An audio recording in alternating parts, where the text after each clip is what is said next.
Assalamualaikum warahmatullahi wabarakatuh. Bismillahirrahmanirrahim. Alhamdulillahi rabbil alamin. Wa bihi nasta'inu ala umuri dunya waddin. Allahumma salli wa sallim wa barik ala habibina wa syafi'ina sayyidina wa maulana Muhammadin wa ala alihi wa ashabihi wa man tabi'ahum bi ihsanin ila yaumiddin. Amma ba'd. Bismillah, mari kita lanjutkan ya belajar kita, ngaji kita. Malam hari ini kita memulai sesi baru untuk bulan Oktober. Pas di tanggal 1 Oktober. Kita membuka tema tentang dari krisis ke krisis. Ini maksudnya bukan untuk membuat teman-teman pesimis ya. Jadi tema kita bulan ini setidaknya biar kita benar-benar tahu. Di mana-mana kan sering orang bilang hari ini kita tidak baik-baik saja. Ada krisis ini, krisis itu. Daripada hanya sekilas-sekilas, yuk sekalian kita belajar. Itulah mengapa terus saya ambil untuk bulan ini temanya dari krisis ke krisis. Sebenarnya ada banyak sekali krisis, cuma saya ambil 4, itu pun di beberapa tema saya double. Seperti malam hari ini kita ngambil double, krisis nilai dan krisis spiritual. Oke ya, baik. Niatnya ditata. Bismillah, kita mulai belajar. Yuk. Nah, kita belajar dulu. Semoga teman-teman sudah paham apa itu nilai, apa itu spiritualitas. Nilai bukan yang teman-teman dapat di kampus itu ya. Kalau itu kan nilai mata kuliah, nilai ijazah, bukan itu. Jadi di sini nilai bagian dari tata hidupnya manusia. Manusia masih jadi manusia, bertahan dengan kemanusiaannya ketika dia mempertahankan nilai-nilai dalam hidupnya. Apa sih nilai itu? Nilai itu pedoman tentang mana baik, mana buruk, mana benar, mana salah, mana penting, mana tidak penting dalam hidup kita. Itu nilai. Kalau dibikin metafor, analogi, itu seperti kompas. Nilai itu tujuannya untuk mengarahkan biar kita tidak salah jalan. Itu nilai. Kemudian nilai itu wujudnya biasanya bentuknya norma-norma, aturan-aturan, baik formal maupun non-formal. Termasuk akhlak, moral. Itu masuk nilai. Jadi yang dimaksud ini ya nanti. Berarti kalau ada istilah krisis nilai, krisis di sini ini. Krisis ketika kita kebingungan, mana sih yang sejatinya benar, mana yang salah, mana yang baik, mana yang buruk. Sekarang serba tidak jelas. Itulah nanti yang disebut krisis nilai. Oke, ya kejujuran, keadilan, kerukunan, gotong royong, ini nilai-nilai dalam hidup. Kalau teman-teman merasa, Pak, sekarang itu nyari orang jujur susah, nah itu berarti kita sedang mengalami krisis nilai. Nyari orang adil susah, Pak. Itu berarti kita sedang mengalami krisis nilai. Itu ya nilai, nanti kita bahas. Yang kedua, spiritualitas. Spiritualitas itu berhubungan dengan kesadaran kita tentang makna hidup yang menghubungkan dengan Tuhan, sesama kita, alam, bahkan dengan diri kita sendiri. Kalau tadi nilai ibaratnya kompas, kalau spiritualitas itu seperti apa? Semangat, api dalam diri kita yang memberi energi, yang menghangatkan hidup. Itu spiritualitas. Banyak berhubungan dengan dimensi rasa dan pengalaman batin. Itu spiritualitas. Kalau tadi contohnya jujur, adil untuk nilai, ya untuk spiritualitas saya contohkan misalnya syukur, ikhlas. Itu spiritualitas. Ya, semoga bisa dibedakan ya. Yang satu ada di dalam, yang satu gerak keluar. Ini dua hal yang sama-sama penting dalam hidup kita. Baik, malam ini kita membahas dua hal ini, tapi ketika terjadi krisis. Nah, ini semoga tidak jadi bahanmu demo ya. Ini bahanmu demo kan materi-materi kayak gini. Ya, kita mulai sekarang. Ini materinya agak panjang malam hari ini. 2 paket. 1 krisis nilai, 1 krisis spiritual.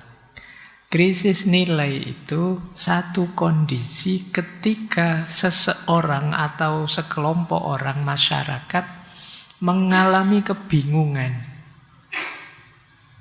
Ini yang benar yang mana sih? Ini yang baik yang mana sih? Terus dia dulu percaya dengan aturan-aturan itu, tapi sekarang tidak percaya lagi. Ini namanya krisis. Dulu dianggap benar, penting, mulia, tapi sekarang kita pertanyakan, apa iya? Itu berarti mulai krisis. Dulu kita yakin sekali negara kita ini demokrasi. Terus kita bertanya, demokrasi beneran enggak sih Indonesia itu? Nah, ini berarti mulai krisis. Dulu kita yakin, misalnya orang bilang, Indonesia itu bangsa yang ramah. Kalau ketemu senyum. Terus sekarang ada pembalian, orang masa iya. Perasaan sekarang enggak begitu. Apa bangsa kita masih ramah ya? Buktinya ya tiap hari ngamuk terus, tawuran terus misalnya. Nah ini kita mulai ya ada krisis. Keyakinan yang selama ini kita anggap benar, aturan yang selama ini kita anggap pas, mulai kita pertanyakan.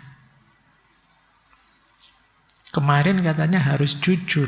Saya jujur malah kalah terus. Yang curang menang terus. Gimana sih? Saya tidak percaya jadinya sama nilai-nilai tadi. Nah, ini namanya kita sedang mengalami krisis nilai. Oke ya. Semoga teman-teman mulai terbayang betapa gawatnya krisis nilai itu. Ciri-cirinya antara lain ini. Yang pertama, kebingungan moral. Kita sulit membedakan mana benar, mana salah, mana baik, mana buruk. Kita sering kecelek. Apa ya kecelek bahasa Indonesia nih? Kecelek itu agak beda sedikit dengan tertipu. Kalau tertipu jelas ini. Kecelek itu semula dianggap apa, ternyata apa? Apa ada yang tahu? Oh, Indonesia nih. Ya tertipu. Ya. Jadi kemarin saya anggap orang ini benar baik, belakangan terbukti podo wae ternyata. Nah, itu kita sering tertipu. Setelah itu Terus kita tidak percaya lagi, alah wis iki wis koyok mbiyen mesti sama saja itu. Terus kita jadi begitu, tidak percaya lagi dengan nilai-nilai. Nah, ini namanya kebingungan moral. Kita harus cinta damai. Oh Pak, kemarin saya itu pinginnya damai malah dikeperuk ya Pak. Yo, bales lo aku. Ini kita tidak percaya lagi dengan prinsip-prinsip kebaikan. Kita akhirnya bingung, ini saya milih damai apa enggak ya? Kalau milih damai malah loro kabeh, sakit semua saya. Tapi kalau masuk enggak milih damai, bingungan kita. Itu ciri kita sedang krisis moral, krisis nilai. Krisis nilai dan krisis moral nanti bagiannya. Atau yang kedua, mentalitas permisif. Permisif itu apa saja boleh. Suka-suka kamu lah. Ini alamat kita sudah mulai krisis nilai. Karena manusia itu kalau apa saja boleh, bahaya untuk hidupnya. Bayangkan ya, misalnya kalian itu, terus tiba-tiba ada orang bilang, besok segala aturan, segala norma, segala moral, segala akhlak libur sehari. Misalnya loh, mungkin malaikat Jibril datang ke wahyu, terus libur sehari. Saya yakin dunia ini langsung kiamat. Kamu suka-suka kamu sudah, wah habis ini. Nanti masjid ini karpet-karpet hilang kabeh. Jadi itu bahayanya permisif. Permisif itu mental yang apa saja boleh. Asal kamu suka, asal tidak ganggu orang. Biasanya ada tambahannya itu sih. Bisa dibayangkan kalau kita apa saja boleh.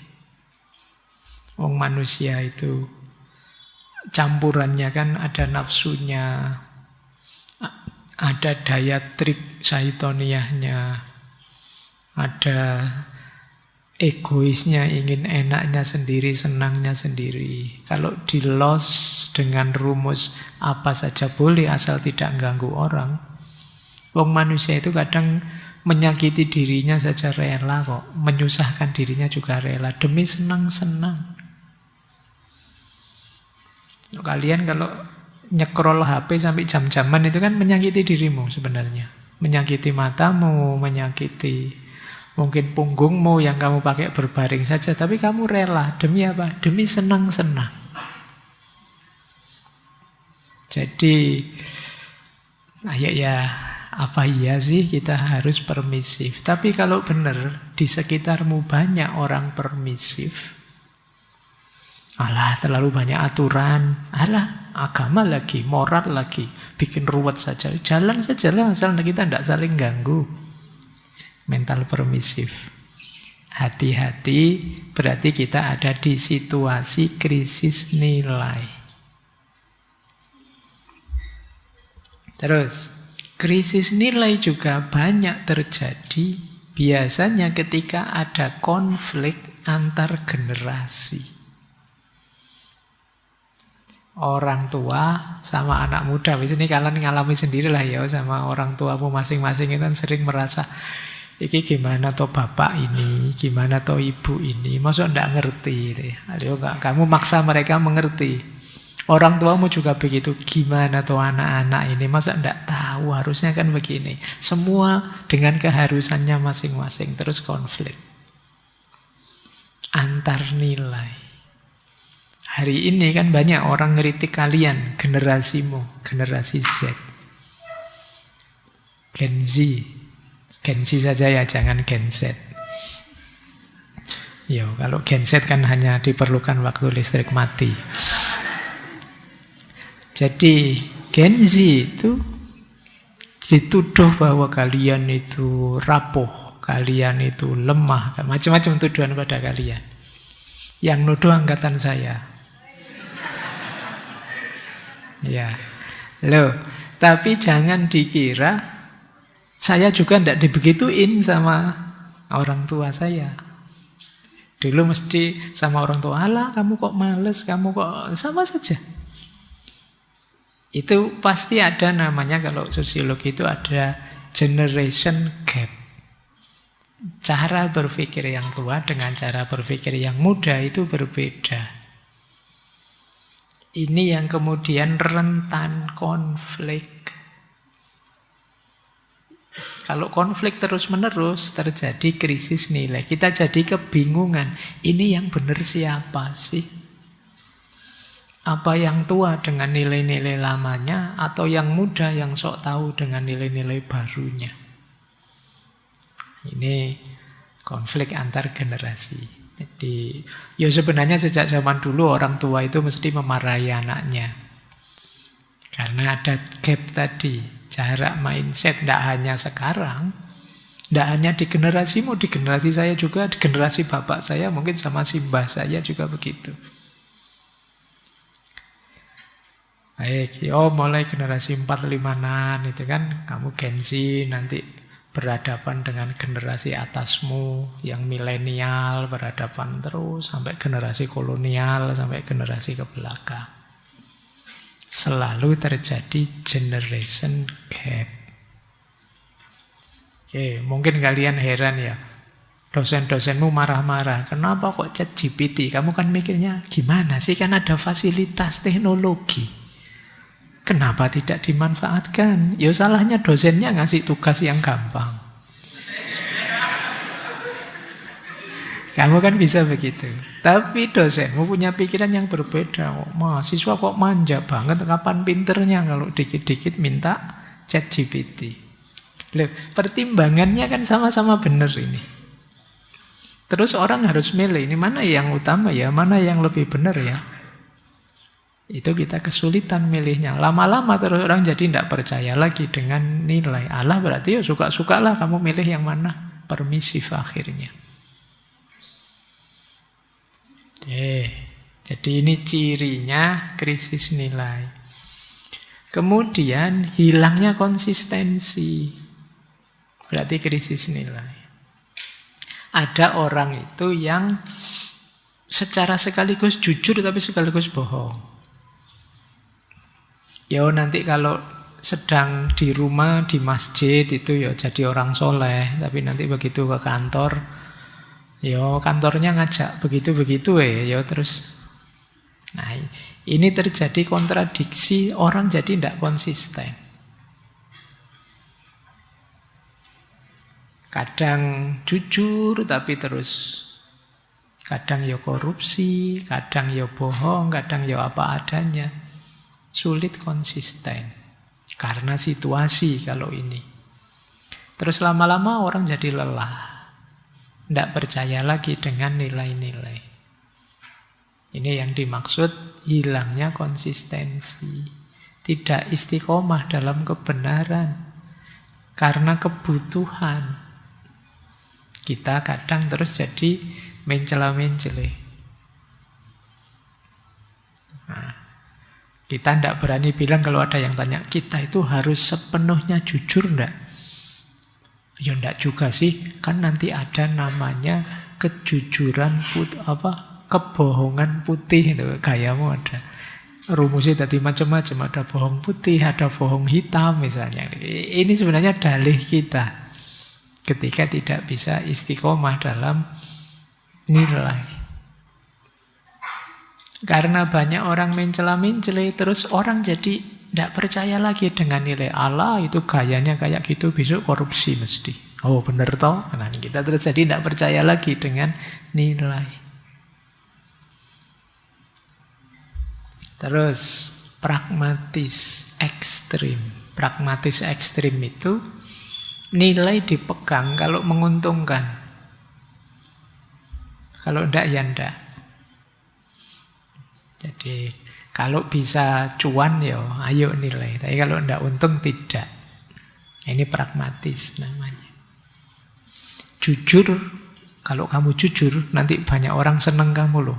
Kalau orang sudah senang kamu, saatnya kamu ngambil keuntungan dari mereka. Oke, saya tak jujur. Ini pragmatis namanya. Bukan karena dia memang kepingin jujur, tapi mencari keuntungan dari kejujuran itu. Ini situasi krisis nilai kalau sudah begini. Orang baik tidak karena memang dia ingin baik, tapi ada pamrihnya ketika dia melakukan kebaikan. Gitu. Baik. Terus yang terakhir, situasi atau ciri-ciri krisis nilai adalah orang merasa hidupnya tanpa arah yang jelas. Kita itu mengabaikan nilai-nilai itu, terus mau apa? Mau kemana hidup ini? Dan kita tidak bisa jawab.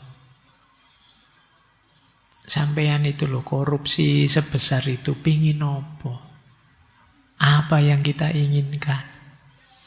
Dan kita tidak bisa jawab sudah. Wahai mahasiswa, kamu nyontek seagresif itu. Tujuanmu apa?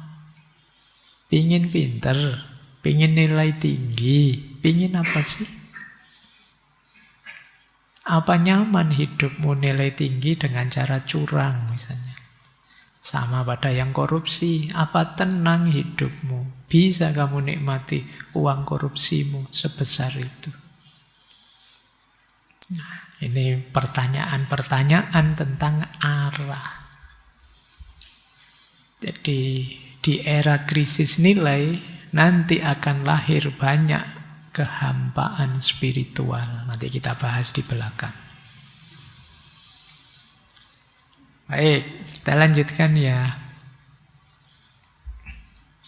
Ini contoh gambaran krisis nilai di level individu. Tadi saya baca buku ada kalimat menarik. Krisis nilai itu diibaratkan 3 hal. Yang pertama, ibarat rumah tanpa fondasi. Hasilnya apa? Rapuh. Contohnya rumah tanpa fondasi itu yang rapuh tadi. Kalian bisa bayangkan ya, rumah yang fondasinya tidak bagus. Ambruk, kayak kemarin pesantren itu ya. Semoga kita ikut prihatin yang ada pesantren ambruk kemarin. Jadi contohnya tanpa fondasi apa? Banyak orang mengejar kekayaan saja, mengejar jabatan saja, tidak peduli dengan nilai.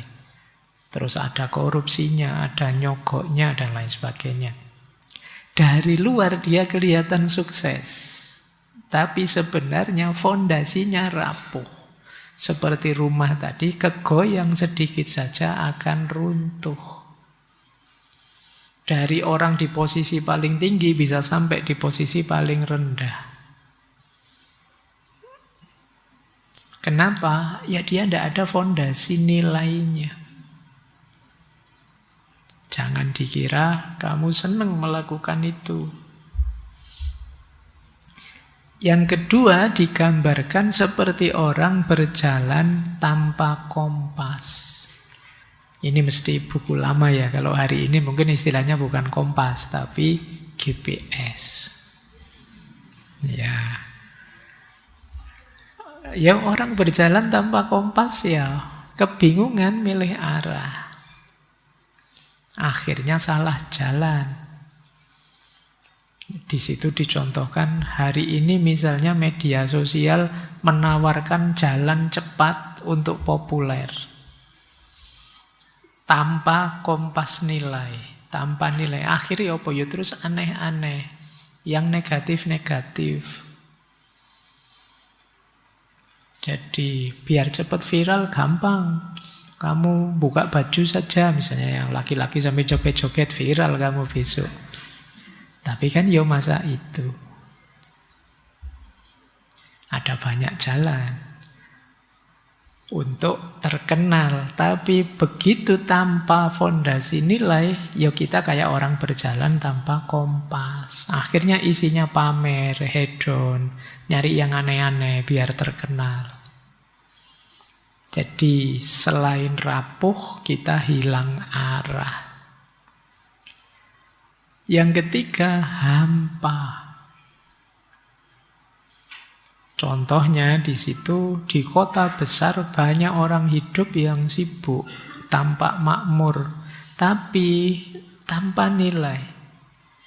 Nilai kekeluargaan hilang, nilai kepedulian hilang, nilai empatik memudar, terus hidupnya sepi, terus stres, hilang makna. Kaya sih, tapi hidupnya hambar. Nggak bisa senyum, wong nggak punya teman. Mau senyum sendirian terus nanti dianggap. Senyum kan ada yang disenyumi. Kalau kalian sendirian senyum terus nanti khawatir, perlu diperiksakan.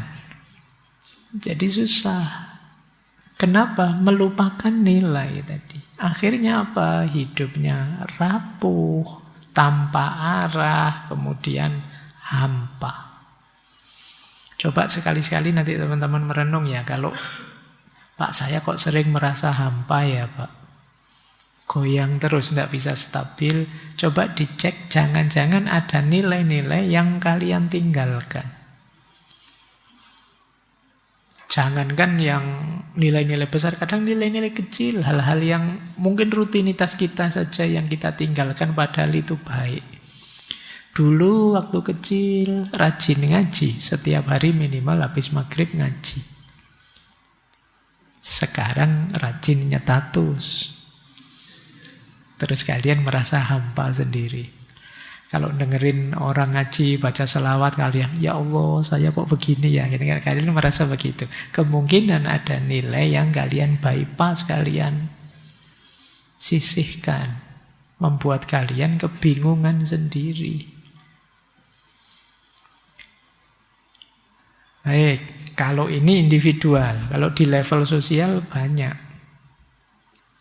Keadilan misalnya. Kalian sering mengeluhkan ini bahan demo tadi ya. Hukum yang tajam ke bawah tapi tumpul ke atas. Itu berarti krisis kita. Nilai apa? Nilai keadilan. Ciri-ciri masyarakat akan runtuh. Kalau kata Ibnu Khaldun. Jangan santai-santai dengan fenomena hukum yang tajam ke bawah tumpul ke atas. Dan Rasulullah sendiri itu yang bilang begitu. Apakah kalian tahu yang membuat satu bangsa zaman dulu hancur?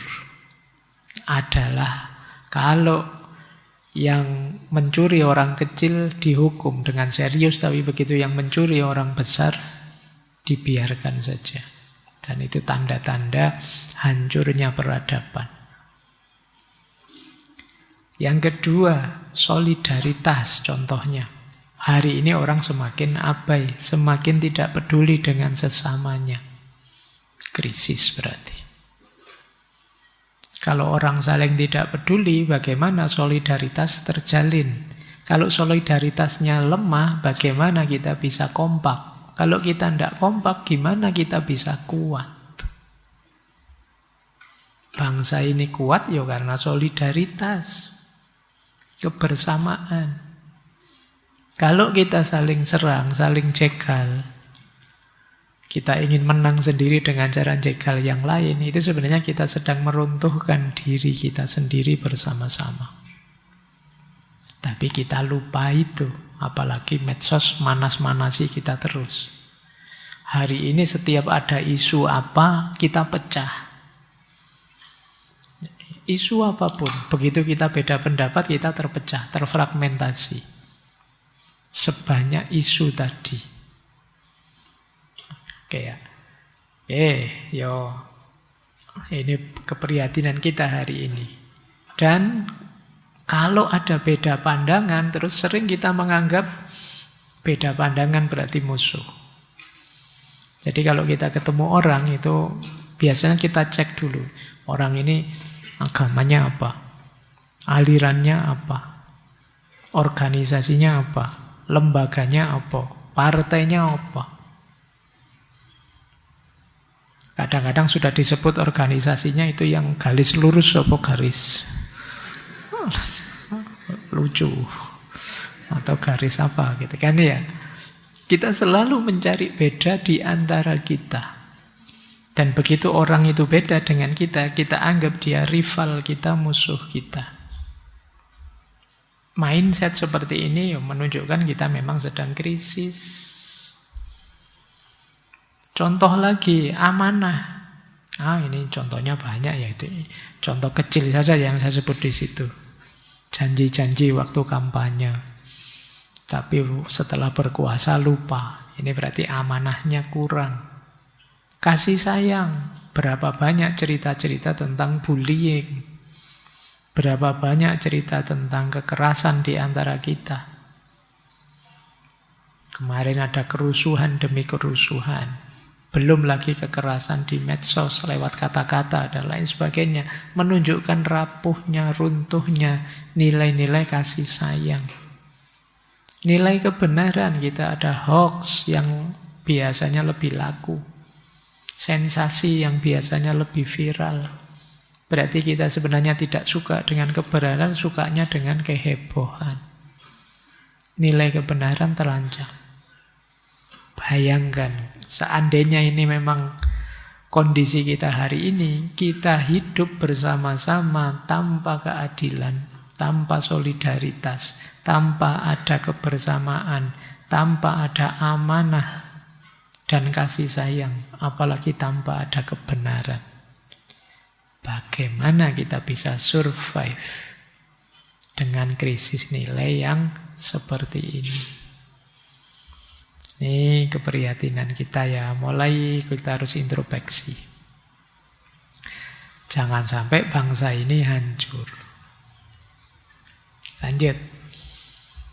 Akarnya sekarang.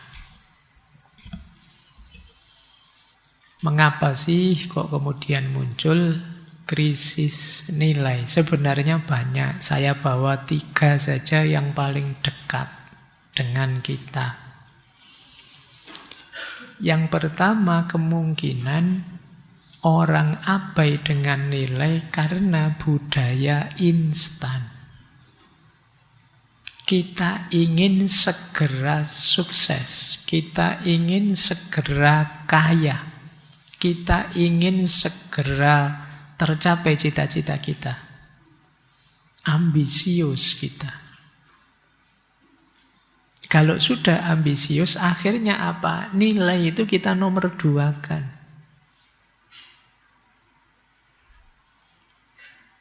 Kejujuran kita singkirkan. Ketekunan nanti saja. Kesabaran tidak terlalu penting. Yang penting segera. Kuliah saja kan kalian disuruh cepat lulus. Kalian harus lulus tercepat, terbaik. Terus semuanya balapan untuk tercepat, terbaik. Tidak masalah itunya sih. Tapi begitu kalian menyisihkan nilai, nanti efek tadi loh. Kalian merasa hampa, merasa kebingungan, merasa gelisah akan muncul. Efek dari budaya instan. Wong yo di mana-mana ceramah kalian kan diingatkan segala sesuatu ada prosesnya. Tapi kita ndak sabaran. Ingin segera tercapai, ingin segera tercapai.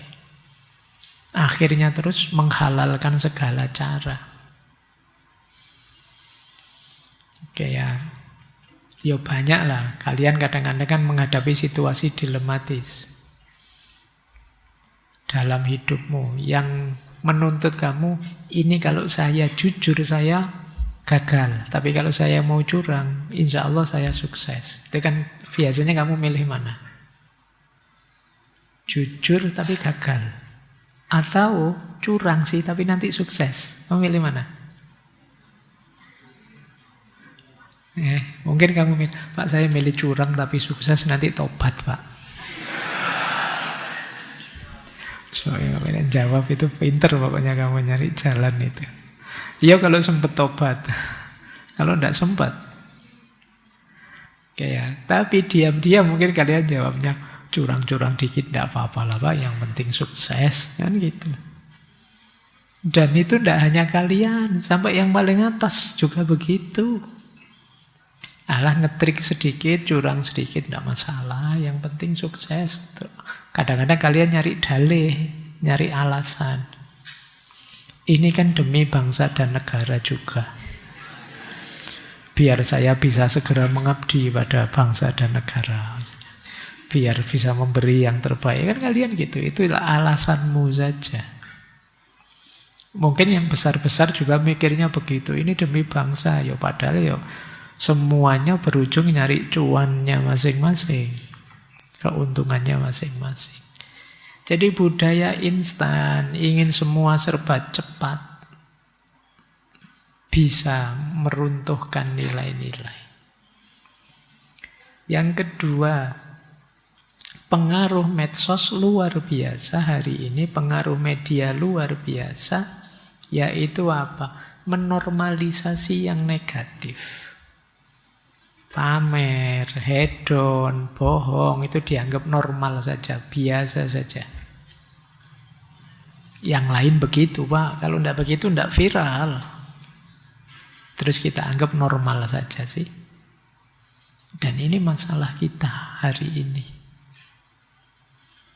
Kita sulit menegaskan, ini jelas salah, saya tidak boleh niru, tidak boleh ikut. Tidak. Kita tergoda oleh viralnya. Kita tergoda oleh hype-nya, kalau bahasa hari ini. Sehingga kita rela mengorbankan nilai-nilai yang kita yakini. Dianggap normal saja. Kamu kok nge-share hoax? Sekarang memang begitu Pak trennya. Nanti gampang, kalau salah tinggal diklarifikasi Pak, daripada kita telat infonya. Ada banyak kebiasaan-kebiasaan hari ini yang menormalisasi hal negatif. Pengaruhnya medsos, termasuk gaya hidup hedon. Gaya hidup hedon itu kan pamer yang mewah-mewah. Seperti sering saya sampaikan, di antara penciri manusia hari ini secara mental adalah narsis. Kita semua narsis sebenarnya. Ingin pamer, ingin divalidasi orang. Sampai level tertentu normal, tapi nanti pada akhirnya bisa sakit jiwa kita. Karena narsis itu kan ya dalam versi akutnya melahirkan gangguan jiwa. Loh kalau kita semua narsis, jangan-jangan ya ada bibit gangguan jiwa kita semua. Bolak-balik saya bilang, ini di Indonesia orang gangguan sakit jiwa meningkat loh. Semoga kalian sadar. Kenapa? Jangan-jangan kita sudah. Cuma karena tidak diperiksakan saja. Ya untungnya yang pemeriksaan gratis itu biasanya tensi, darah gitu ya. Tidak jiwa. Kalau yang gratis jiwa itu wah kena semua kita. Baik. Yang ketiga ini juga penting. Teladan yang lemah. Kita jarang lihat contoh keutamaan. Yang sering jadi contoh hal negatif. Jadi terus orang lain akan bilang, iya ya, wong yang di atas saja begitu. Panutan-panutannya begitu. Ulama-ulamanya begitu. Berarti ya normal saja sih begitu, wong. Apalagi saya gitu loh. Siapalah saya berarti ya bisa saja melakukan itu. Kita lemah di keteladanan. Ketika lemah di keteladanan, ya kita akan meniru hal-hal negatif yang dilakukan oleh para peneladan. Dan ini sudah tidak perlu saya jelaskan, kalian paham lah ya. Termasuk medsos tadi, coba kalian cek ya. Berita di medsos itu, coba kalian buka portal berita apapun. Coba kalian cari ya. Berita yang isinya tentang sesuatu yang perlu kita teladani. Tidak akan nemu. Mulai baris pertama sampai berita terakhir itu berita tentang hal jelek semua. Mungkin korupsi lah, mungkin konflik partai lah, mungkin hal jelek. Jadi kalian tidak pernah dicontohi hal baik. Tiap hari dipameri hal jelek. Tentu saja kemudian rujukan-rujukan itu masuk ke kepalamu semua.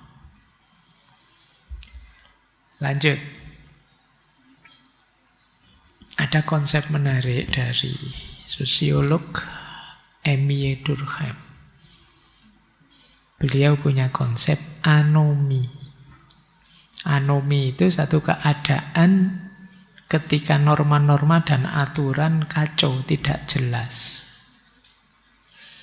Anomi itu satu situasi masyarakat ini berubahnya cepat, aturan lama tidak laku lagi, tapi aturan baru belum ada. Orang jadi bingung, ini benar atau salah? Sama kayak ChatGPT tadi loh, kalian kan aturan lama tidak bisa dipakai. Aturan barunya belum ada, jadi kalian serba ragu, ini boleh pakai atau tidak ya. Masyarakat jadi bingung, ini kondisi anomi. Yang semula dianggap baik, ternyata tidak. Terus kamu bingung lah, terus pakai apa? Contohnya anomi kalau di Durkheim itu begini. Di waktu krisis, terus banyak orang kehilangan pekerjaan. Nah, terus akhirnya apa? Aturan lama tidak laku lagi. Kalau aturan lama itu kan kerja keras, dapat gaji, terus keluarga sejahtera. Tapi rumus ini terus tidak laku. Kenapa? Saya kerja keras, tapi gajinya kecil. Gimana keluarga bisa sejahtera? Atau jangankan gaji, Pak, kerjanya saja saya bingung dapatnya di mana. Jadi rumusnya terus runtuh. Orang jadi bingung, lah terus saya harus gimana? Kerja atau tidak? Kerja harusnya menjamin hidup. Tapi sekarang kerja tetap tidak bisa menjamin hidup. Bahkan untuk dapat kerja pun modalnya harus besar. Wong saya kerja itu mencari modal, mencari uang. Sekarang kerja harus modal besar. Gimana caranya? Ini rumusnya kebolak-balik. Orang jadi frustasi. Ini yang disebut anomi. Atau ini contoh kedua, ini di Durkheim menarik. Nilai lama, kalau orang lama itu ya, pokoknya kita itu jadi anak patuh sama orang tua terus menikah. Sudah mapan, sudah. Tapi anak-anak hari ini kan pinginnya bebas, kemudian berkarir. Orang tua jangan ngatur-ngatur. Tapi begitu dibebaskan kita sendiri bingung, mau ngapain. Gitu loh. Dulu orang tua mencarikanmu jodoh, aman kan kalian tinggal menjalankan. Terus kamu protes. Tidak mau saya diatur-atur. Saya mau nyari sendiri. Terus nyari sendiri tidak cocok-cocok, tidak dapat-dapat. Nembak ditolak terus. Kan terus kamu bingung. Ini saya pakai rumus yang mana ya? Mau minta tolong orang tua nanti dianggap masa lalu. Masa anak masa kini kok minta dicarikan jodoh. Tapi nyari sendiri kok puyeng aku. Ini kan nilai lama sudah tidak relevan, tapi nilai yang baru kok berat dijalankan. Krisis. Ya, ini yang disebut anomi oleh Durkheim. Setiap masa ada fase ini. Dan selamat kalian ada di fase ini. Era ketika peralihan dari zaman manual ke era digital. Aturan-aturan lama itu sebagian besar aturan itu era manual. Sekarang era digital. Ini tantangan ya buat kalian. Norma hidup, Pancasila. Mungkin Pancasila yang kita pahami masih Pancasila manual. Mungkin kita perlu merumuskan Pancasila untuk dunia digital itu yang bagaimana. Baik, ini termasuk krisis nilai.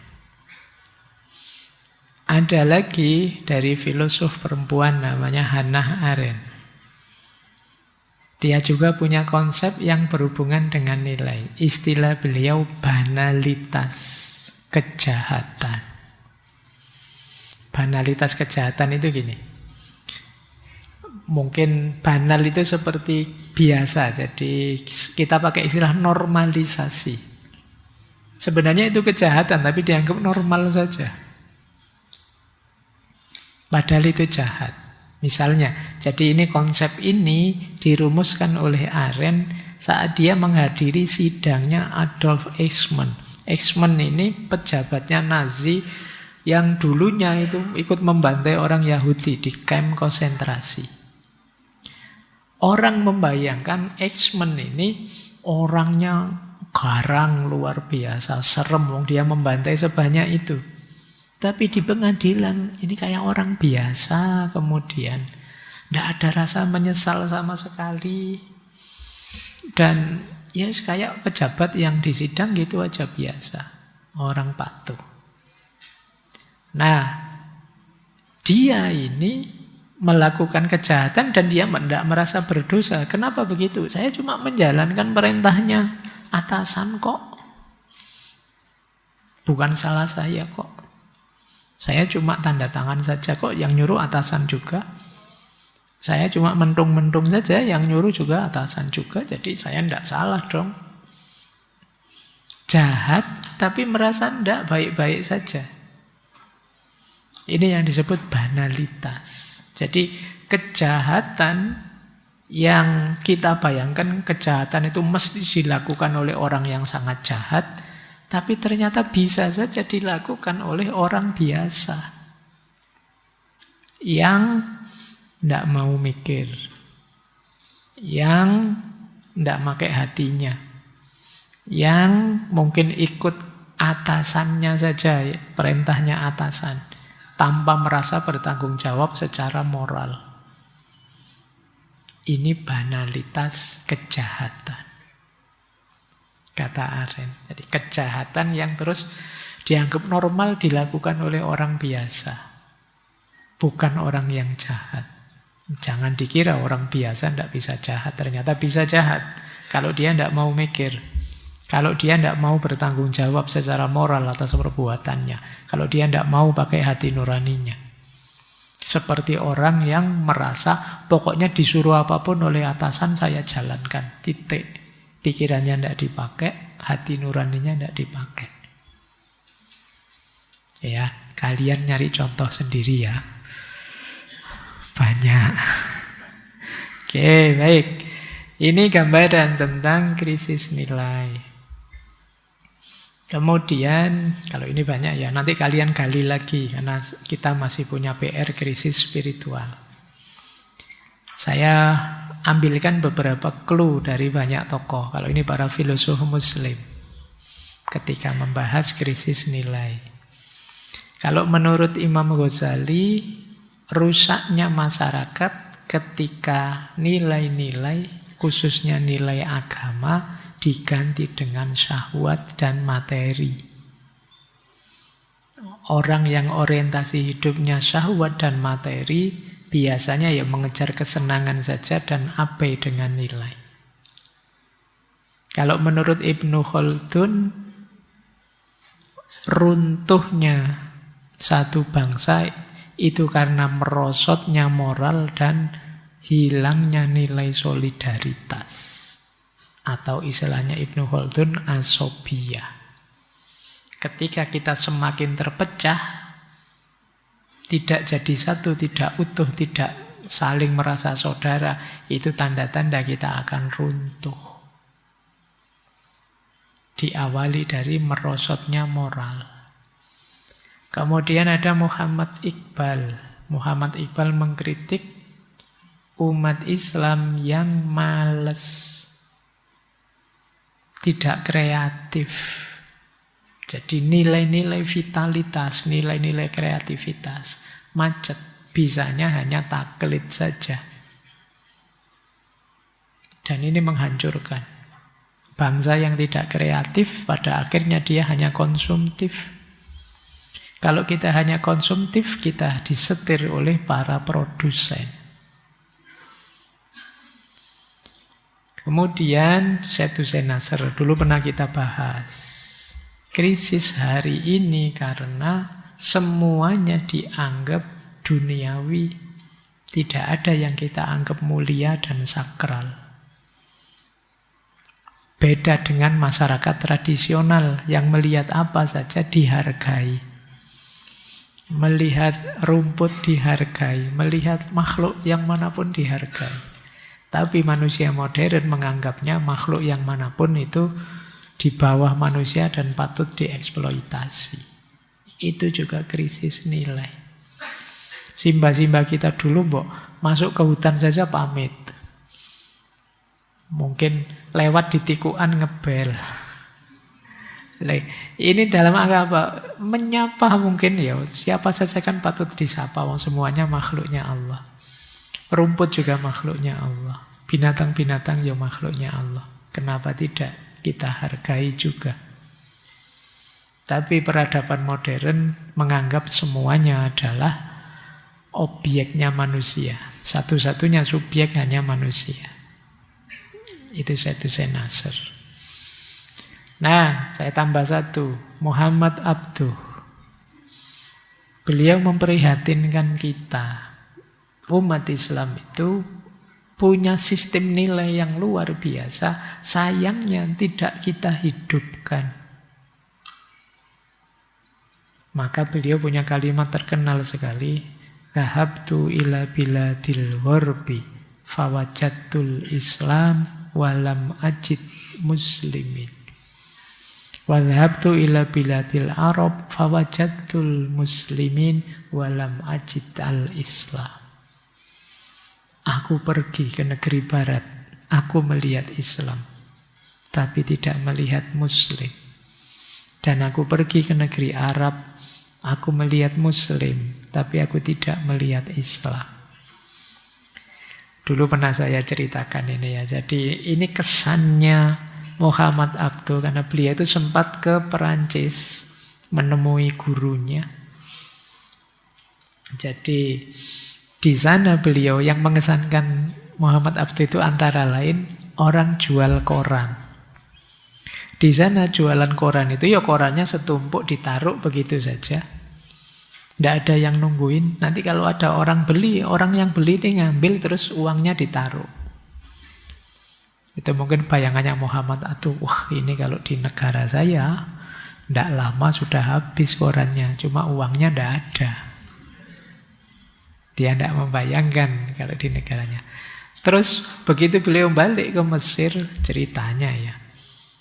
Sampai di pelabuhan, ada rame-rame copet. Ya sampai Mesir ya copetnya ya Muslim lah ya. Ada rame-rame copet gitu.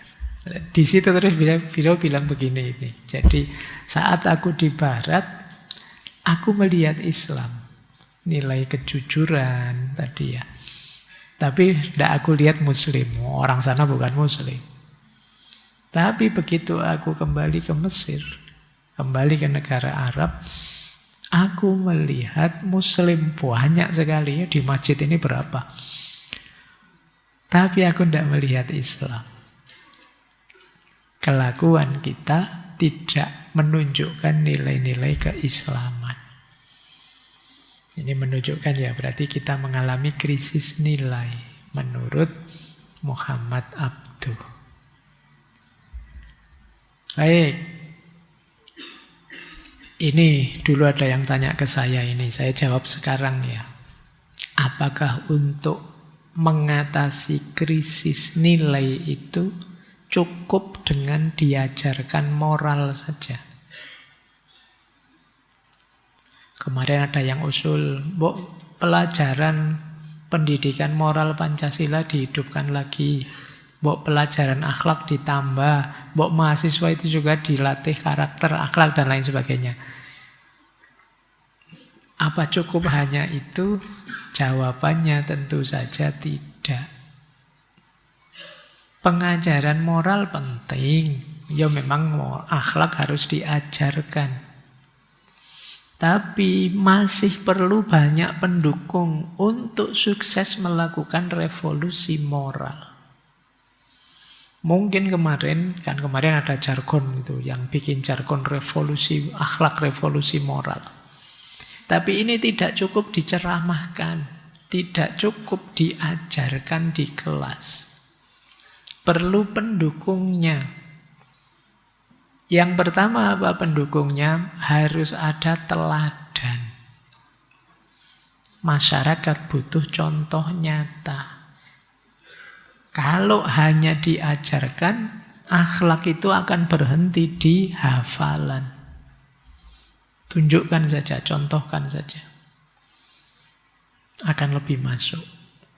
Makanya tadi kan di antara akarnya itu sulit mencari teladan. Yang atas-atas malah mencontohkan yang jelek-jelek. Gimana bawahnya? Penting membangun sistem role model di tengah masyarakat.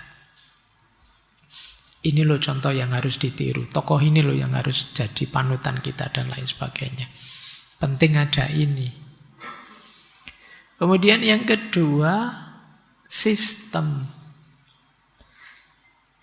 Sebanyak apapun teori kita jejalkan di kepala, moral dan akhlak. Tapi kalau sistem sosial, politik, ekonominya ngaco, sulit orang berakhlak. Semua orang tahu korupsi itu salah. Tapi kalau sistem politiknya, sistem sosialnya mengarahkan ke sana, mau gimana? Mau ujian, misalnya ya.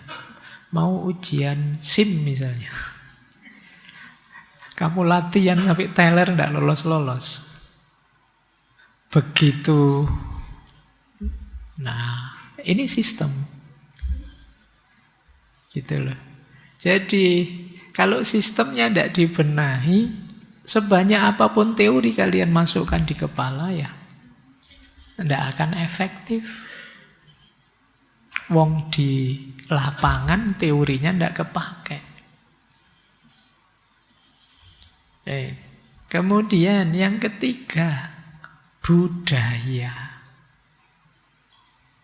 Kalau budaya hidupnya tidak mendukung, bagaimana nilai bisa tegak?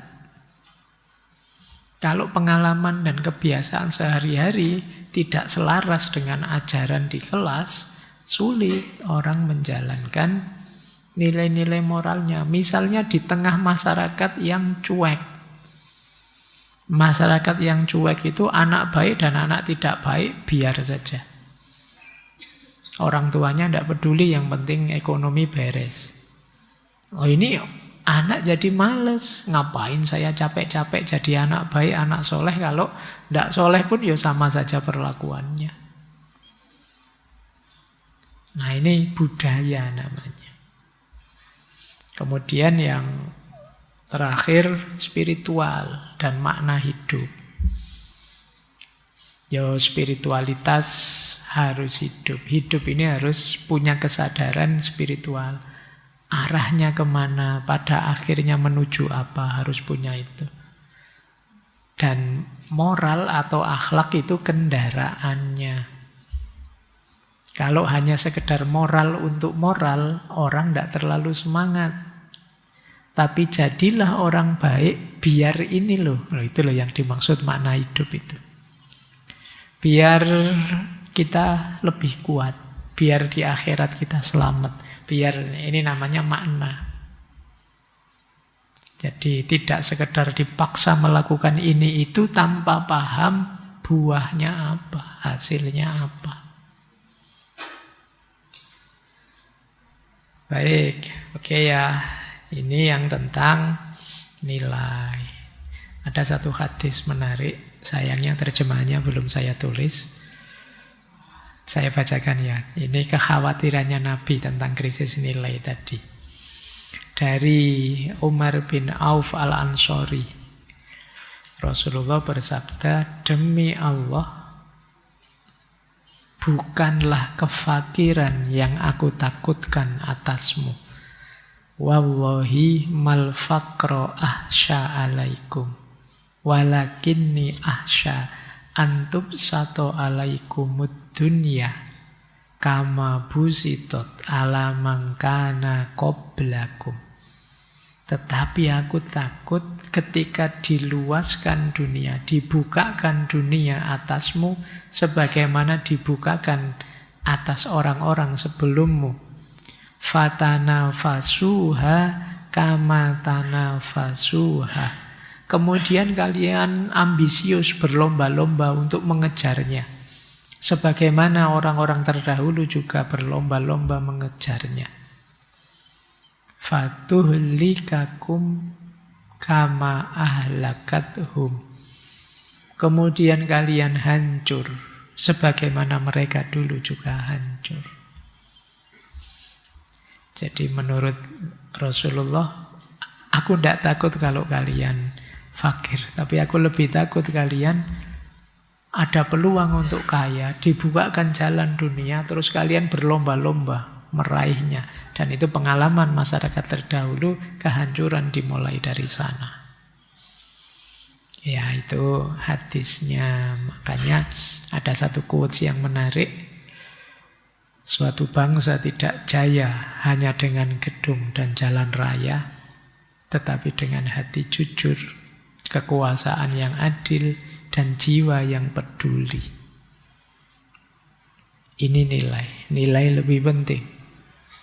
Beranilah jujur walau sendirian, berbuatlah baik walau tidak dipedulikan, jagalah nurani walau semua orang menertawakan. Jadikan rumus hidupmu ya, jadi orang baik meskipun tidak ada yang peduli. Alasannya simpel, karena menjadi baik itu membahagiakan. Yo kalau bisa, yo sukses, yo bahagia, yo baik. Tapi seandainya sulit, apapun yang terjadi, tetaplah tegakkan nilai, jadi orang baik. Karena sepenting itu nilai dalam hidup kita. Jangan biarkan krisis nilai itu berlarut-larut menghancurkan hidup kita. Baik, babak pertama selesai. Kita masuk ke babak kedua. Silahkan ambil nafas. Ya, yang minumannya masih ada boleh dihabiskan.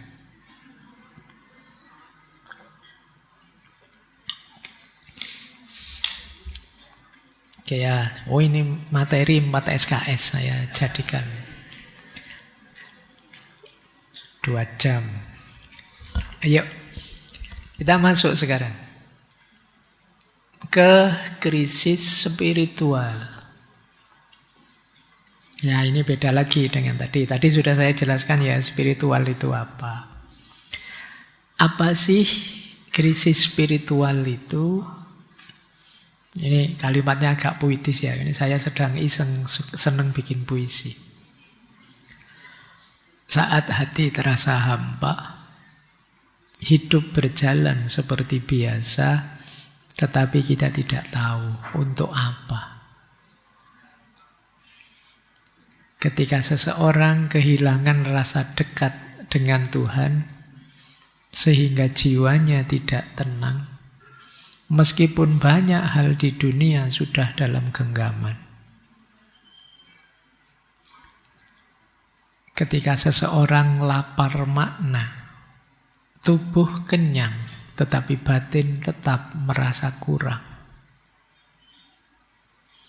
Ketika seseorang merasa jauh dari nilai-nilai yang membuat hidupnya bernilai, seperti syukur, cinta, dan harapan.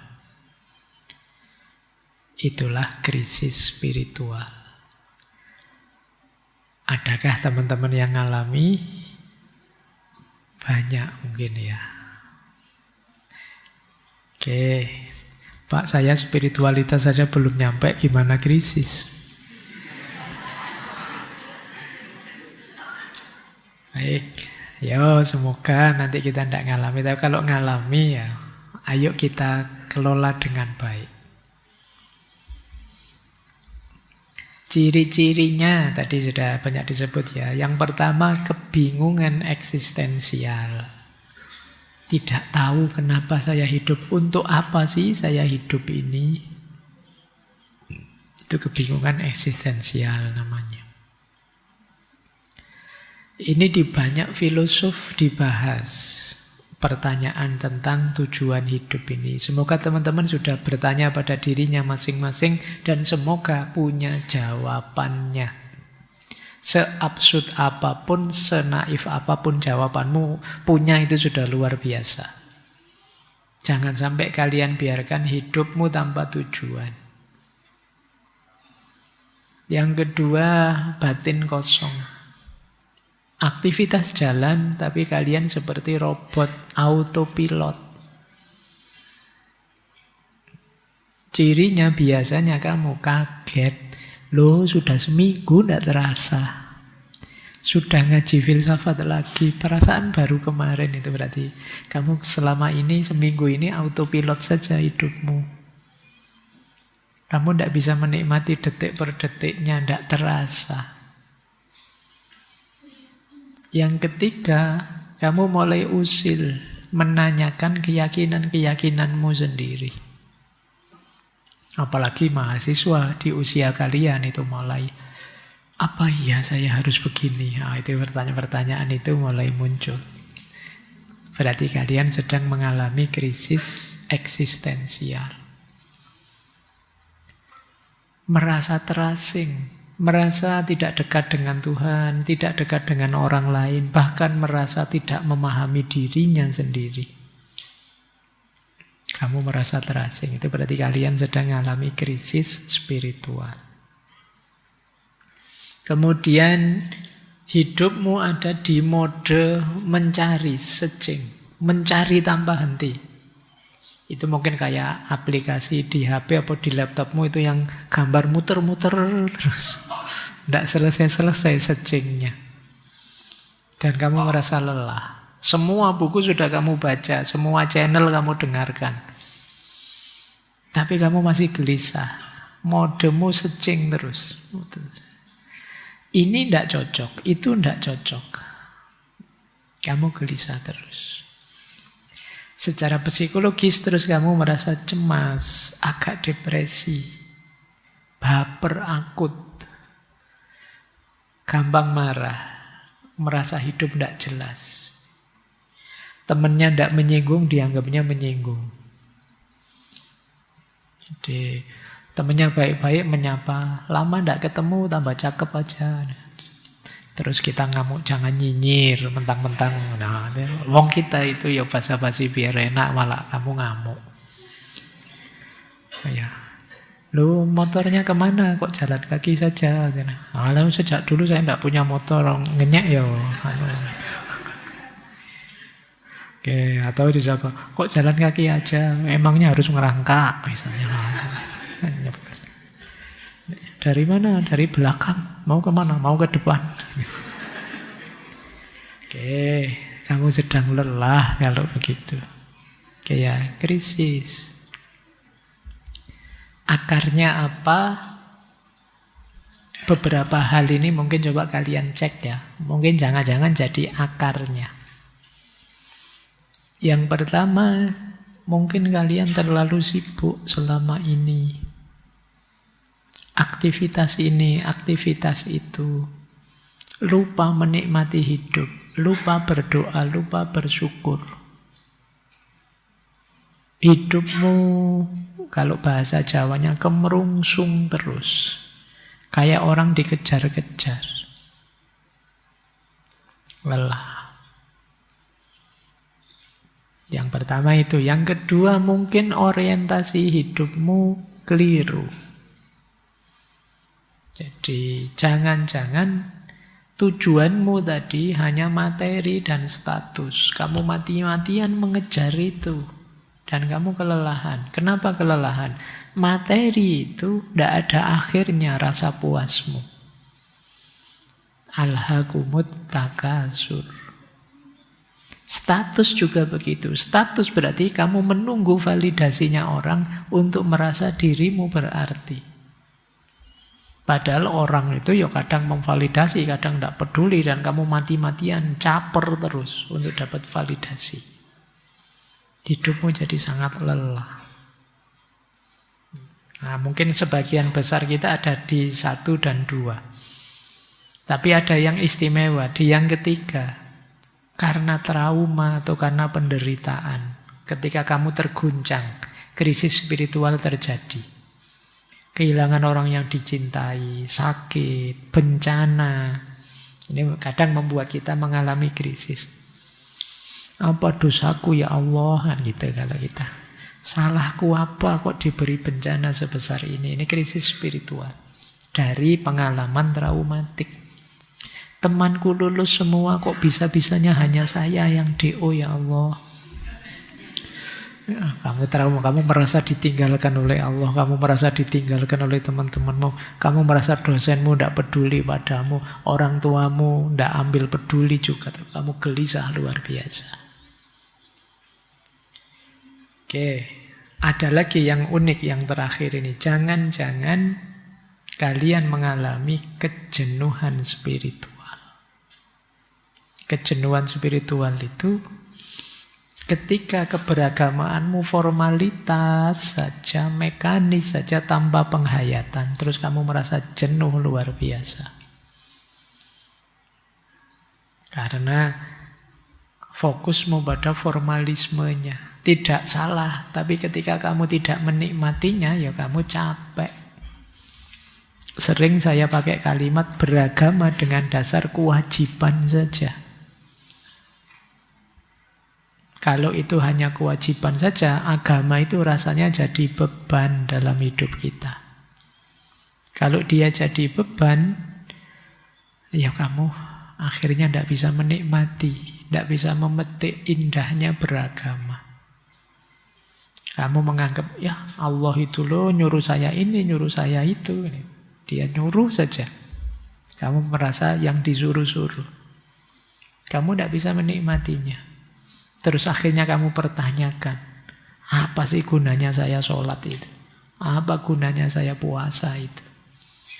Ini yang disebut krisis spiritual. Ya, saya lanjutkan. Sekarang mengelolanya. Kalau kalian merasakan itu, apa yang harus dilakukan? Nah, ini kalau pakai tema bulan lalu, ini bagian dari resiliensi. Cara kita menyelamatkan diri, survive dari kondisi, biar tidak parah kalau itu jatuh ke agak depresi, biar tidak separah itu. Apa saja yang harus kita lakukan saat mengalami krisis? Yang pertama, sadari dan terima. Akui bahwa iya, saya sedang mengalami krisis. Banyak di antara kita yang menerima saja tidak ngaku kalau kita sedang krisis. Mengkritik agama sebegitu banyaknya, terus orang, kamu sedang krisis ini. Oh, kata siapa? Ini saya tidak krisis ini, saya sedang kritis. Pikiran saya sedang. Anda, kamu sedang gelisah. Segelisah itu kamu dengan agama. Mungkin selama ini kamu kurang nyaman, kurang bisa menikmatinya. Kamu terlalu berjarak dengan agama. Diterima saja kita sedang krisis, kemudian pastikan bahwa itu bukan kegagalan kok. Bukan kehancuran juga, tapi satu titik balik di mana mungkin dari situ kita akan jadi lebih baik. Ingatkan diri kita begitu ya. Jadi kalau mengalami kegagalan apapun teman-teman, ini adalah titik balikku, titik awalku untuk memperbaiki diri. Iya sih saya hari ini gagal, tapi diawali dari sini saya akan melakukan perbaikan. Itu lebih nyaman daripada kalian menyangkal, denial. Kalau kalian menyangkal, tambah berat nanti untuk hidupmu. Terima dulu, kalau istilahnya Nietzsche, iyakan hidupmu, yasakan, mengiyakan hidup. Yang kedua, kalau memang sangat mengganggu krisis itu, coba kalian mundur sebentar deh. Kalau sedang sibuk macam-macam, istirahat dulu. Kalau sedang kemerungsung oleh proyek apa, target apa, tujuan apa, direm dulu sebentar. Bagi saya penting, luangkan waktu untuk hening sebentar. Boleh diisi dengan berdoa, dengan tafakkur, dengan uzlah, menjauhkan diri sebentar biar tenang. Fase ini penting. Sama kayak kalian kalau mungkin yang mahasiswa ya ujian, misalnya ujian proposal atau ujian skripsi, itu biasanya setelah ujian itu panas-panasnya kamu ingin segera memperbaiki masukannya. Tapi kalau saya akan lebih baik, coba deh kamu istirahat dulu, sisihkan dulu saja proposalmu. Ambil nafas dulu, istirahat dulu biar agak cooling down, tenang. Besok atau besok lusa baru kamu buka lagi proposal itu, perbaikannya apa. Itu bagi saya lebih menenangkan. Daripada selesai seminar proposal kamu langsung ke perpustakaan nyari buku ini kayak orang kalap itu. Malah tidak selesai kamu, malah stres. Jadi mundur dulu sebentar. Kalian ada masalah apapun, mundur dulu sebentar. Kan itu petunjuknya Nabi kan begitu. Kalau sedang marah dalam keadaan berdiri, duduklah. Kalau sedang duduk, berbaringlah. Maksudnya apa? Menarik diri sebentar, direm sebentar. Jangan seambisius itu. Cari momen untuk hening. Terus, kalau sudah tenang, kalau di agama itu ada konsep uzlah, menjauh. Ada yang pakai istilah asketis. Boleh kok, sebentar saja kalau kalian, Pak, apa bisa Pak saya kayak para wali? Tidak usah keduren kalau seperti para wali. Anda sebentar saja biar tenang. Bila perlu matikan HP deh. Main medsosnya nanti saja. Mungkin jalan-jalanlah keluar, lihat sawah, lihat binatang. Main dengan kucingmu apa siapa gitu. Tenangkan dirimu sebentar. Kalau saya penting itu. Menjaga kestabilan jiwa. Kalau sudah, baru terus fokus. Pilih ya, dalam hidup saya itu yang penting ini loh, yang penting ini, yang penting ini. Berarti saya harus fokus ini. Saya harus melatih ini.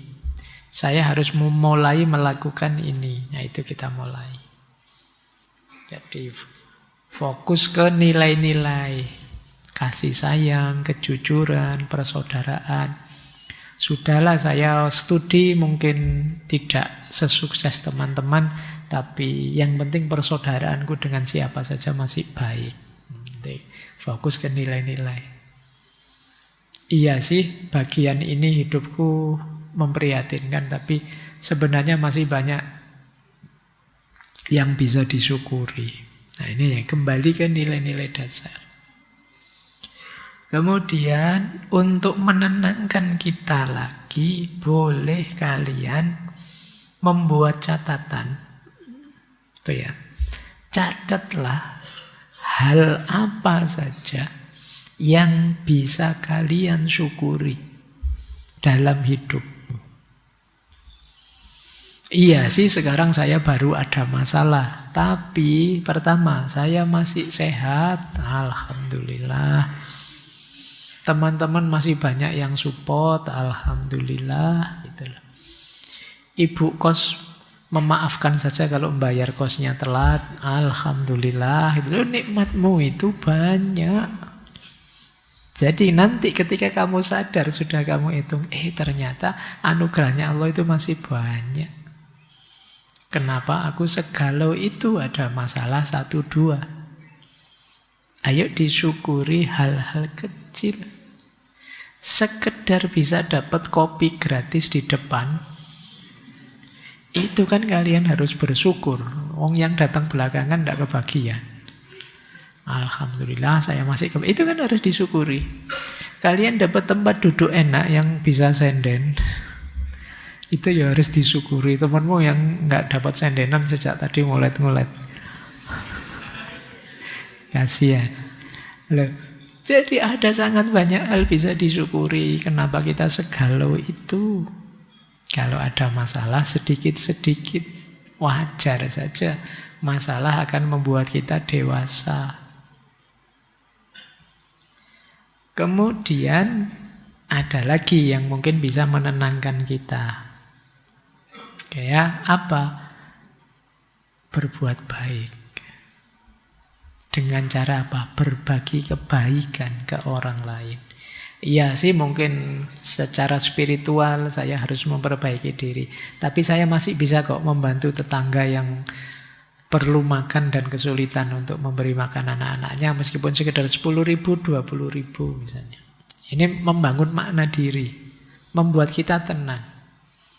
Ternyata saya juga tidak semenyedihkan itu. Buktinya saya bisa bantu orang masih bisa. Meskipun tidak pakai uang, pakai tenaga bisa. Tenaga tidak bisa, pakai senyum saja kan masih bisa.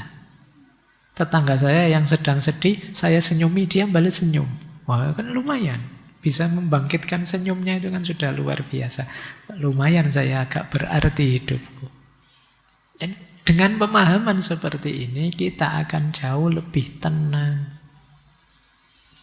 Bahwa ada yang harus diperbaiki, iya. Manusia yang mana sih yang sempurna?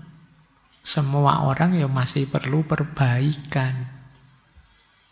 Tapi saatnya kita bisa menerima, kemudian mengevaluasi, mensyukuri yang baik, merevisi yang salah, kemudian mengupgrade kualitas spiritual kita. Ini jalan yang paling ideal untuk mengelola krisis spiritual. Baik, kita lanjutkan ya. Ini ada istilah menarik. Ini nanti kita akhiri dengan sisi positifnya krisis spiritual. Ini ada konsep dari seorang filosof biarawan, Saint John of the Cross, dari Spanyol. Konsepnya adalah dark night of the soul. Jadi kegelapan malam dari jiwa. Jadi jiwa yang sedang gelap. Ini konsepnya menarik. Ini konsepnya begini konsepnya. Ketika ada orang yang biasanya dekat dengan Tuhan, dia rajin berdoa, ibadah pun terasa indah, hatinya tenang. Ahli ibadah ini. Tiba-tiba suatu hari semua rasa itu hilang. Doanya jadi kering, tidak ada rasa apa-apa, hatinya jadi kosong, seperti gelap. Tuhan terasa jauh sekali, tidak lagi mendengarkan dia. Semua orang yang dulu menyemangati dia secara rohani, sekarang rasanya ceramah-ceramah tidak ada kesannya lagi di telinganya. Terus orang ini bingung, kenapa aku kok begini? Kenapa Tuhan meninggalkanku? Padahal aku berusaha mendekat. Ya, kita gelisah. Jadi semula ahli ibadah yang bisa menikmati ibadahnya, jiwanya tenang, tapi tiba-tiba jadi drop sama sekali. Semua rasa hilang, merasa dijauhi oleh Tuhan, batinnya rasanya gelap. Ini dark night of the soul. Oke ya. Ya saya tahu kalian belum nyampe ke sini. Karena memulai ibadahnya saja masih mati-matian kalian ya. Tapi siapa tahu ada yang sudah serius. Dulu Pak saya menikmati ibadah, sekarang kok hilang rasa ya. Nah, di konsep dark night of the soul itu tenang saja. Yang sedang kalian rasakan itu bukan hukuman dari Tuhan. Itu adalah proses justru menuju perbaikan. Prosesnya di mana? Agar kita bisa lepas dari ketergantungan rasa enak atau tidak enak dalam beribadah. Selama ini kan Pak, saya tenang Pak kalau ibadah itu, batin saya tentram. Ini kan kalian menggantungkan ibadahmu karena rasa tenang dan rasa nyamannya ibadah, bukan karena Tuhan. Masih berpamrih ibadahmu. Nah, kegalauan tadi satu proses untuk menuju kemurnian dalam beribadah. Jadi kalian tidak mencari Tuhan hanya demi kenyamanan. Nah ini, jadi diri kita dibersihkan dari ego. Hanya ingin enak, hanya ingin nyaman. Karena banyak di antara kita yang ibadahnya masih berpamrih. Kalau pamrihnya sudah dapat, biasanya terus ibadahnya agak males. Kalau mau ujian, kalian kan sholat tahajud, puasa Senin Kemis, baca wirid ini, wirid itu kan gitu. Begitu ujian nilainya keluar, ya sudah. Selesai. Nah, ini kan ada pamrihnya. Loh, ada orang yang pamrihnya itu ketenangan batin, kepuasan jiwa, pamrihnya di situ. Tapi ini pun juga sejenis pamrih. Karena itu terus oleh Allah diberi satu proses, kita tiba-tiba hilang rasa tadi. Biar kita bersih dari ego kita sendiri. Meskipun pahit, tapi proses ini membuat kita dewasa secara rohani. Kita jadi lebih rendah hati, kita lebih tulus, lebih ikhlas. Di situ diilustrasikan begini loh. Seperti anak kecil yang kalau belajar, pokoknya setiap kali kamu belajar tak kasih permen ya. Dan terus dia rajin belajar. Suatu hari permennya diambil, dia tidak dapat permen lagi. Anak ini kan terus gelisah. Wah, tidak dapat permen lagi. Seolah-olah yang tidak ngasih permen lagi itu kejam. Padahal tidak. Ketika pemberian permen itu dihentikan, sebenarnya sedang melatih anak ini untuk tetap serius belajar meskipun tidak dapat imbalan. Karena belajar itu penting untuk dia. Jadi ketika mengalami dark night of the soul ini, kita diminta untuk tetap beribadah meskipun tidak muncul rasa nyaman di situ, tidak muncul rasa tenang di situ, karena ibadah kita sepenuhnya hanya untuk Allah saja.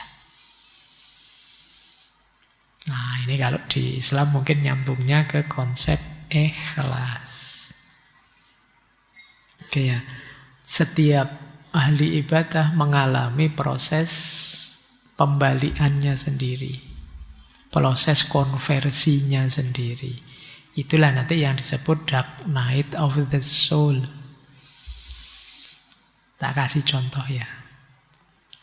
3 orang tokoh yang mengalami dark night of the soul. Yang pertama, teman-teman hafal ya, Imam Ghazali. Beliau profesor terkenal. Ada yang bilang beliau wakil rektor di Universitas Nizamiyah Baghdad. Profesor loh ya, tunjangannya berapa itu zaman itu. Sudah profesor. Tiba-tiba mengalami krisis spiritual yang luar biasa. Dia mulai ragu-ragu dengan ilmunya. Dia merasa semua ilmunya tidak memberi ketenangan, tidak memberi kemantapan dalam hidup. Wah, ini fase dark night of the soul. Dan di Imam Ghazali proses ini panjang. Beliau akhirnya mengembara 10 tahun. Dari Damaskus, Yerusalem sampai mampir Mekah. Dan pada akhirnya menemukan ketenangan lewat tasawuf. Lahirlah kitab Ihya Ulumuddin. Jadi dark night of the soul-nya, krisis spiritualnya membawa beliau dari seorang ilmuwan rasional dengan karya-karya yang luar biasa menjadi seorang sufi yang rendah hati. Imam Ghazali. Maulana Jalaluddin Rumi. Beliau juga ilmuwan, ulama besar, ahli berbagai bidang keilmuan Islam. Tiba-tiba begitu jatuh cintanya dengan gurunya, Syekh Syamsuddin At-Tabrizi, Syekh Syamsud Tabriz. Tapi kemudian ditinggal oleh gurunya. Ada yang bilang gurunya terbunuh. Betapa galaunya perasaan-perasaannya Jalaluddin Rumi. Tapi krisis spiritual itu menjadi bahan bakar, menjadi pendorong untuk kreativitas rohani yang luar biasa. Dari situ lahir ribuan bait syair yang penuh makna. Diwanu Syamsud Tabriz, Masnawi, dan lain sebagainya. Nah, ini kan Dark Night of the Soul melahirkan karya. Leo Tolstoy, dia penulis sukses, terkenal lewat bukunya War and Peace. Tiba-tiba mengalami kegelisahan yang luar biasa. Dia merasa hidupnya tidak bermakna lagi sampai mau bunuh diri. Tapi kemudian beliau belakangan sadar tentang makna hidup melalui gaya orang desa yang sederhana, imannya orang desa yang sederhana dengan moral, cinta kasih, kebersamaan, dan lain sebagainya. Nanti proses ini melahirkan karya terkenal beliau yang judulnya Confession. Ini ya gambaran teman-teman momen-momen Dark Night of the Soul. Krisis spiritual yang membawa pada peningkatan dan kebangkitan. Jadi kalian yang mengalami itu tidak harus segalau itu sih. Dia bisa jadi kekuatan titik balik kita.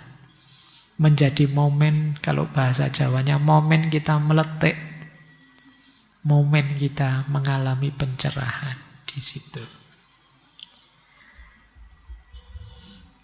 Kalau diurutkan prosesnya nanti seperti ini ya. Kalian yang sedang mengalami krisis spiritual, perhatikan rute ini. Yang pertama, ketenangan semu atau prakrisis. Di fase ini hidup kita tampak normal biasa. Yo kita rutinitas sehari-hari jalan. Kadang-kadang muncul rasa hampa sedikit, mempertanyakan sedikit, tapi terus tertutupi oleh kesibukan kita sehari-hari sehingga tenggelam lagi. Ini fase prakrisis. Sebenarnya sudah mulai krisis tapi belum tampak. Istilahnya ketenangan semu. Hidup kita masih rutin saja. Tadi ya mekanis kayak robot tadi, jalan saja. Biasanya kemudian terjadi namanya pemicu krisis, guncangan. Yang tadi tidak kelihatan mulai muncul di sini. Jadi peristiwa besar yang mengagetkan kita. Mungkin kehilangan orang tercinta, mungkin kegagalan, mungkin penyakit, mungkin kecewa pada orang beragama tertentu yang dulu kita kagumi ternyata sebaliknya. Mungkin tiba-tiba muncul pertanyaan eksistensial yang menggelisahkan. Kenapa aku hidup dan lain sebagainya. Ini berarti ada momen yang membangkitkan krisis. Mulai kita galau. Kalau sudah begitu terjadi disorientasi dan kekosongan. Kita merasa hampa, ragu, terasing, bahkan depresi. Agama, ajaran-ajaran yang selama ini kita ikuti rasanya kok hambar ya. Bahkan muncul keraguan-raguan ekstrim dalam diri kita. Oke. Ini banyak orang yang berakhir di sini, berarti selesai di depresi. Padahal, yuk dilanjutkan perjalanannya, jangan menyerah di situ. Lakukan pencarian yang intensif. Nah, fase selanjutnya biasanya orang yang sedang gelisah terus mencari jawaban kemana-mana. baca banyak buku, rajin ikut ngaji filsafat, kemudian iya. Nah, ya kan kadang-kadang kan begitu, kamu nyari kemana saja pokoknya cari konten-konten yang relate sama dirimu dan lain sebagainya. Berguru ke tokoh spiritual, nyoba-nyoba ritual meditasi kayak gimana ya, yoga kayak gimana ya. Kadang-kadang kamu nyoba-nyoba begitu, melakukan aktivitas passing over dan lain sebagainya. Tiba-tiba kamu suka membaca Buddhisme, tiba-tiba kamu suka pencarian. Jadi itu model pencarian searching terus itu loh itu. Tapi juga jangan berhenti di sini. Kalau kamu berhenti di situ, capek kamu. Lanjutkan dengan pada akhirnya ada salah satu ketercerahan. Entah lewat mana, mungkin lewat tokoh, mungkin lewat buku, mungkin lewat perenungan kita sendiri. Kita menemukan kebenaran yang baru. Kita menemukan titik cahaya yang baru. Kalau bahasa kita mungkin kita dapat hidayah pada akhirnya. Ditunjukkan oleh Allah jawabannya. Ketika sudah dapat itu, terjadi integrasi dan transformasi. Sekarang kita lanjutkan beragama dengan lebih mantap, lebih dalam, lebih dekat dengan Tuhan. Setelah dulu sebelumnya kita hanya mekanis saja, otomatis saja jalannya. Oke ya, sampai terakhir kita transformasi, jadi orang yang lebih baik, lebih otentik. Coba nanti perhatikan, teman-teman ada di mana rutemu sekarang. Mungkin sebagian besar ada di prakrisis. Ketenangan tapi semu. Ya kalau bisa tidak harus mengalami fase depresi. Coba kalian cari pencerahanmu sendiri lewat berbagai cara. Untuk bisa kemudian bertransformasi jadi lebih baik lagi, jadi lebih baik lagi. Ini ya, jadi berbeda dengan krisis nilai tadi, krisis spiritual ini bisa kita jadikan titik balik hidup kita untuk bertransformasi jadi lebih baik, jadi lebih baik. Kalau krisis nilai tadi kan mau tidak mau kita harus menghidupkan kembali nilai yang kita tinggalkan. Tapi kalau di krisis spiritual ini ya kita jadi meningkat lebih tinggi dari sebelumnya. Jangan terlalu lama di krisis. Terlalu lama di krisis bisa gangguan jiwa kita. Stres terus, depresi terus. Eman-eman waktunya. Jadi hidupmu kan ya masih banyak yang bisa kalian lakukan. Baik. Terakhir, ini ada pesan ya. Yang pertama dari ayat, yang kedua dari hadis. Ayat ini menarik, surat Al-Hasyr ayat 19. Wala takunu kalladzina nasullaha fa'ansahum anfusahum ulaika humul fasikun. Dan janganlah kalian seperti orang-orang yang lupa kepada Allah, kemudian Allah membuat kalian lupa pada diri kalian. Jadi kuncinya hidup tetap di spiritualitas dalam makna ayo kita hidup dengan kesadaran ilahiyah. Dengan kesadaran bahwa Allah senantiasa bersama kita.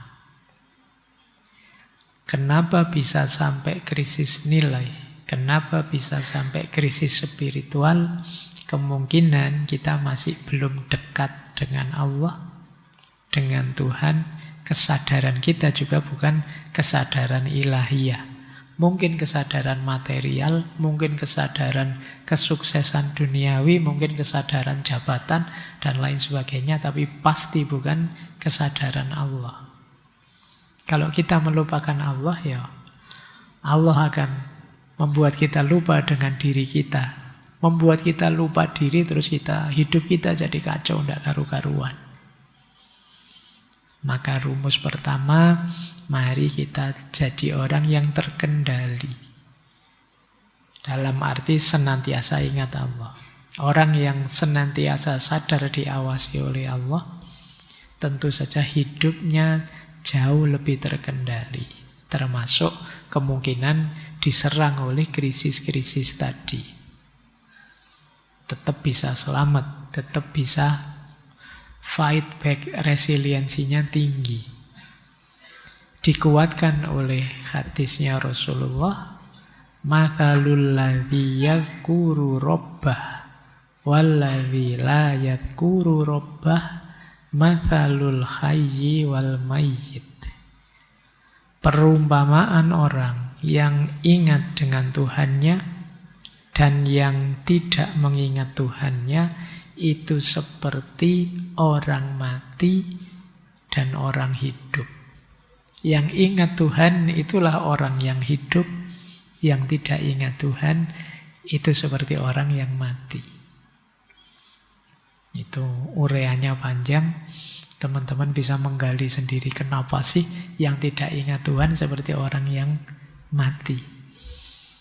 Karena hidup kita ini ya hakikatnya, sumbernya Tuhan, nyalanya pikiran, jernihnya hati, pada akhirnya akan terkendali ketika diri kita senantiasa sadar tentang Tuhan. Di luar itu ya kita akan kesulitan menjalani dinamika hidup ini kalau hanya mengandalkan diri kita. Mengandalkan diri kita berarti kita harus ngurusi ego kita, nafsu kita, hasrat kita, ambisi kita. Dan akan sangat melelahkan. Jalan singkatnya, ayo kita sadar, kita senantiasa diawasi oleh Allah. Kita senantiasa akan dibantu oleh Allah, akan didukung oleh Allah. Allah senantiasa dekat dengan kita. Nah, ini makna dari ayat dan hadis ini. Baik, saya kira itu untuk malam hari ini ya. Semoga yang sedang krisis bisa selamat dunia dan akhirat. Oke, insya Allah kita lanjutkan minggu depan dengan krisis yang lain lagi. Pokoknya 1 bulan ini kita krisis. Ada satu krisis yang tidak saya bahas karena teman-teman pasti sudah pengalaman. Krisis ekonomi. Nah ya. Baik, saya akhiri sekian untuk malam hari ini. Kurang lebihnya mohon maaf. Wallahul muwaffiq. Wallahu a'lamu bissawab. Wassalamualaikum warahmatullahi wabarakatuh.